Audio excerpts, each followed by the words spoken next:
নমস্কার। বিশ্ব রাজনীতির মানচিত্রে আবারও বড় পরিবর্তনের ইঙ্গিত।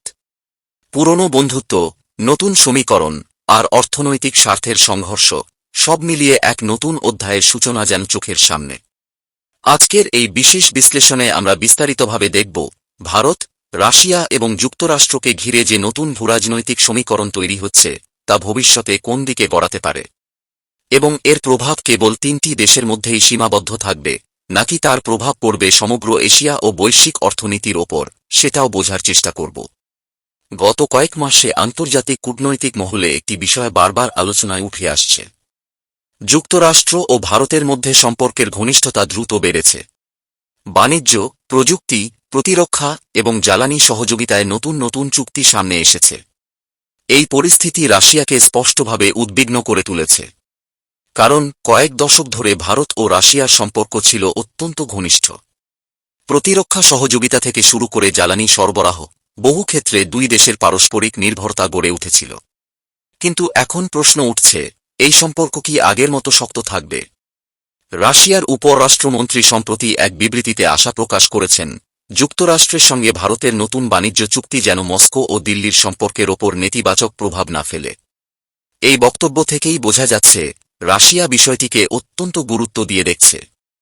বিশ্লেষকদের মতে মূল উদ্বেগের জায়গা হচ্ছে জ্বালানি বাজার, বিশেষ করে রাশিয়া থেকে ভারতের তেল আমদানি। ইউক্রেন যুদ্ধ শুরুর পর পশ্চিমা দেশগুলো রাশিয়ার ওপর কঠোর নিষেধাজ্ঞা আরোপ করে। সেই সময় ভারত তুলনামূলক কম দামে রাশিয়া থেকে তেল কিনতে শুরু করে। ফলে ভারতের জ্বালানি খরচ কমে এবং রাশিয়াও বড় একটি ক্রেতা পেল। এই পরিস্থিতি দুই দেশের সম্পর্ককে নতুন মাত্রা দিল।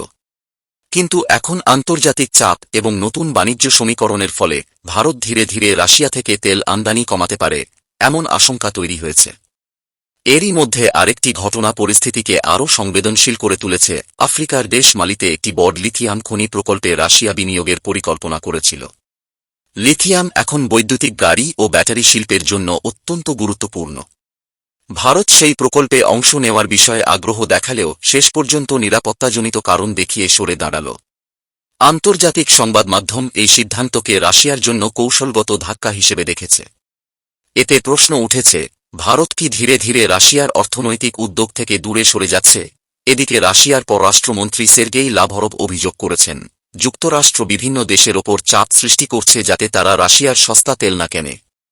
রাশিয়ার দাবি, তারা এখনও ভারতকে কম দামে তেল সরবরাহ করতে প্রস্তুত। কিন্তু বাস্তবতা আরও জটিল। বিশ্বের তেল বাজার এখন কেবল অর্থনৈতিক নয়, বরং রাজনৈতিকও। কোন দেশ কার কাছ থেকে তেল কিনছে সেটি এখন কূটনৈতিক সম্পর্কের অংশ হয়ে দাঁড়িয়েছে। যুক্তরাষ্ট্র স্পষ্টভাবে পর্যবেক্ষণ করছে ভারত সরাসরি কিংবা পরোক্ষভাবে কতটা রাশিয়ান তেল আমদানি করছে। যদি ভবিষ্যতে দেখা যায় ভারত আগের মতো তেল কিনছে, তাহলে আবারও বাণিজ্যিক চাপ তৈরি হতে পারে। অন্যদিকে ভারতের জন্য বিষয়টি সহজ নয়। ভারত দ্রুত অর্থনৈতিক শক্তি হিসেবে উঠে আসছে। আগামী কয়েক বছরের মধ্যে বিশ্বের তৃতীয় বৃহত্তম অর্থনীতি হওয়ার পথে রয়েছে দেশটি। এই পরিস্থিতিতে ভারতকে একদিকে পশ্চিমা দেশগুলোর সঙ্গে সম্পর্ক বজায় রাখতে হচ্ছে, অন্যদিকে পুরনো বন্ধু রাশিয়ার সঙ্গে সম্পর্ক ধরে রাখতে হচ্ছে। এখানেই শুরু হচ্ছে কূটনৈতিক ভারসাম্যের পরীক্ষা। বিশেষজ্ঞরা মনে করছেন, ভারত রাশিয়া থেকে তেল পুরোপুরি বন্ধ করবে না, তবে আগের তুলনায় কিছুটা কম পরিমাণে আমদানি করতে পারে। কারণ ভারত এখন বিভিন্ন উৎস থেকে জ্বালানি সংগ্রহের কৌশল গ্রহণ করছে। মধ্যপ্রাচ্য, যুক্তরাষ্ট্র এবং অন্যান্য দেশ থেকেও জ্বালানি আমদানি বাড়ানো হচ্ছে। এদিকে আরেকটি গুরুত্বপূর্ণ বিষয় হচ্ছে বাণিজ্য ভারসাম্য। যুক্তরাষ্ট্র ভারতের বড় রপ্তানি বাজার। ভারত থেকে বিপুল পরিমাণ পণ্য আমেরিকা যায়।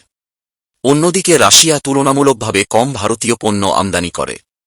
ফলে অর্থনৈতিকভাবে যুক্তরাষ্ট্র ভারতের জন্য বড় অংশীদার হয়ে উঠেছে। এই বাস্তবতাও ভারতের কূটনৈতিক সিদ্ধান্তে প্রভাব ফেলছে। বিশ্লেষকদের মতে রাশিয়ার জন্য এখন সবচেয়ে বড় চ্যালেঞ্জ হল ভারতের বাজারে নিজেদের উপস্থিতি ধরে রাখা। ইউরোপ এবং আমেরিকার বাজার অনেকটাই বন্ধ হয়ে গেছে নিষেধাজ্ঞার কারণে। চীনের বাজারেও রাশিয়ার প্রবেশ সীমিত। ফলে ভারতের বাজার রাশিয়ার জন্য অত্যন্ত গুরুত্বপূর্ণ হয়ে দাঁড়িয়েছে। এই প্রেক্ষাপটে আগামী ব্রিক্স সম্মেলন বিশেষ গুরুত্বপূর্ণ হতে পারে। অনেকেই মনে করছেন, রাশিয়ার প্রেসিডেন্ট ভবিষ্যতে ভারতের সঙ্গে বাণিজ্য বাড়ানোর নতুন প্রস্তাব দিতে পারেন। সম্ভবত নতুন বাণিজ্য চুক্তি কিংবা বিনিয়োগ সহযোগিতার ঘোষণাও সামনে আসতে পারে। কিন্তু প্রশ্ন রয়ে যায়, এতে কি পরিস্থিতি আগের অবস্থায় ফিরবে? বিশ্ব রাজনীতি এখন দ্রুত পরিবর্তনশীল। দেশগুলো এখন স্থায়ী বন্ধুত্বের চেয়ে স্বার্থকে বেশি গুরুত্ব দিচ্ছে। ভারতও তার ব্যতিক্রম নয়। ভারতের লক্ষ্য এখন বহুমুখী সম্পর্ক গড়ে তোলা, যাতে কোনো এক দেশের ওপর অতিরিক্ত নির্ভরতা না থাকে।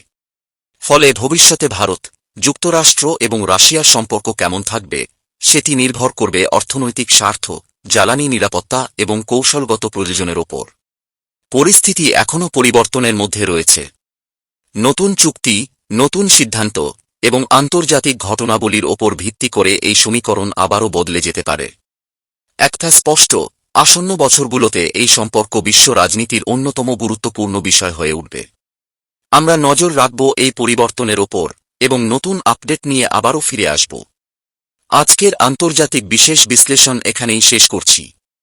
আবার দেখা হবে নতুন আলোচনায়, নতুন তথ্য নিয়ে। ধন্যবাদ।